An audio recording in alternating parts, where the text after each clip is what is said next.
Hi అండి, welcome to లక్ష్మితో సరదాగా. ఈరోజు కాలీఫ్లవర్ ఊరగాయ చూద్దామండి.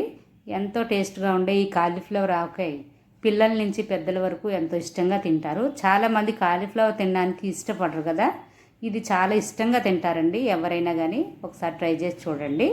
దీనికి మనం కాలీఫ్లవర్ని గోరువెచ్చని నీళ్ళల్లో ఉప్పు పసుపు వేసి 10 నిమిషాలు ఉంచి తీసి చిన్న ముక్కలుగా కట్ చేసి ఎండబెట్టుకోవాలి. అలాగే 4 నిమ్మకాయలు రసం తీసి అది కూడా ఎండబెట్టానండి నేను. ఇప్పుడు ఈ ముక్కల్ని ఒక బౌల్లో వేసుకుని 1 స్పూనున్నర ఉప్పు, 2 స్పూనున్నర కారం,